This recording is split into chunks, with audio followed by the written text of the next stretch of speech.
Mr. Westerman for his 5 minute of questioning. Thank you, Madam Chair, and again, thank you to the witnesses. And Madam Chair, before I ask questions, I would like to recognize that we have Ambassador Elsie Kanza, Ambassador Extraordinary and Plenipotentiary of the United Republic of Tanzania, with us today. We made a trip to Tanzania last year and saw how the Endangered Species Act that we work on in this committee affects wildlife management in Africa. And we also have Ms. Regina Boma, the Deputy Chief of Mission for the Republic of Zambia, with us today. Thank you all for being here. Mr. Melito, the uncertainty surrounding the biological opinion for offshore oil and gas programs, as well as other biological opinions, is of great concern to this committee.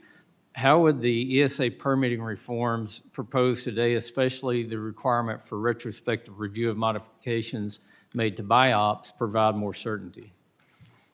Thank you, Chairman Westerman. And it's a great question, and I think fundamentally what the business community needs is certainty and predictability, along with some flexibility to work with the regulators to make sure they can move forward with the projects. The whole debate is around the fact that it's hard to build anything in America, but your proposed changes serve to address that, and they do it by providing a level of accountability to agency decisions that currently just doesn't exist.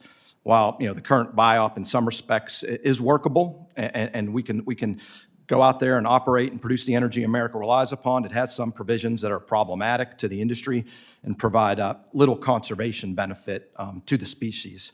So retrospective review would enable all the stakeholders to engage with the services in a more informed way to better fix the BIOP process and make sure that the steps being taken, the retrospective steps and the modifications, are actually going to help restore the species. Thank you, Mr. Melito. Mr.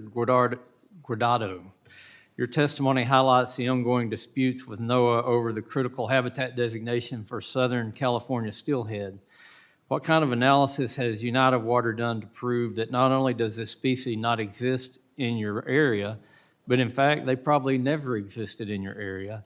And how does providing a clear definition of habitat as it relates to critical habitat alleviate this issue? Well, thank you. Yes, in the amendments, clarity is key. To have a definition of critical habitat when you're looking at a particular action area. And in that action area, you're evaluating the conditions and the resources to evaluate even if that particular area can support a life cycle of the species. So in our neck of the woods, in Piru Creek, the conditions are very poor. It's very hot, there's no food, and as a result, it's a reason why having historical documentation since the late 1800s from biologists from the California Fish and Wildlife and anyone else that has done any stream surveys, up to current date, not one ocean-run steelhead has ever been seen, found, caught.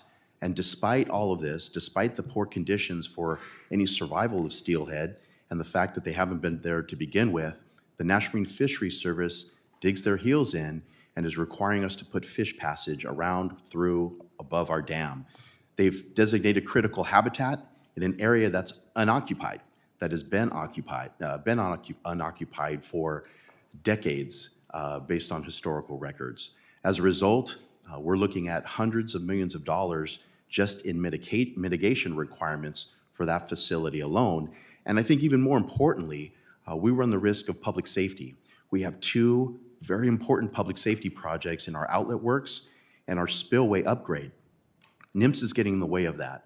They're obstructing the process of us completing these projects, and it's not about when, it's not about if an earthquake's going to happen in Southern California, it's when. And our outlet works is a project that's trying to take care of some deficient standards. And if that dam is compromised, people will perish downstream.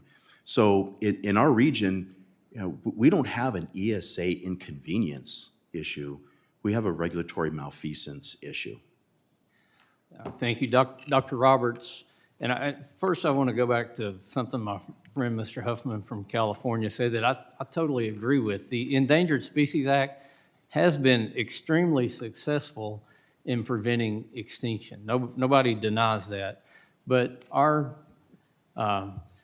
predecessors, when they created the Endangered Species Act, they didn't look at it only as a defense. They looked at it as defense and offense. And if you compare it to a football team, we've got a heck of a defense, 99% efficient at stopping extinction.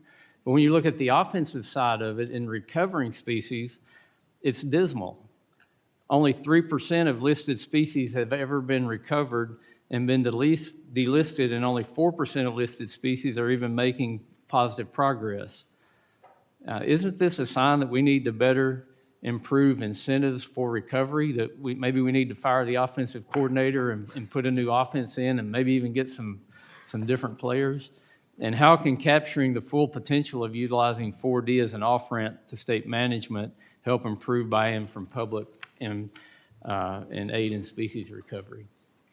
Well, I think it's critical to have public and state agency buy-in. The 4D off-ramp that's proposed in your bill provides an incentive to landowners and to state jurisdictions to partner towards those conservation goals, because achieving those conservation goals is linked with regulatory relief. And so I believe that creates a clear incentive for stakeholders to partner towards shared conservation goals. Thank you. And Madam Chair, before I yield, I would ask unanimous consent to insert into the hearing record over 30 letters of support for H.R. 1897. This includes letters from organizations such as the Rocky Mountain Elk Foundation, Congressional Sportsmen's Foundation, American Farm Bureau, National Association of Counties, National Rural Electric Cooperatives Association, Zoological Association of America, United Republic of Tanzania Ministry of Natural Resources and Tourism, Republic of Zambia Ministry of Tourism, South Africa Chief Director of Biodiversity Management and Permitting. So ordered.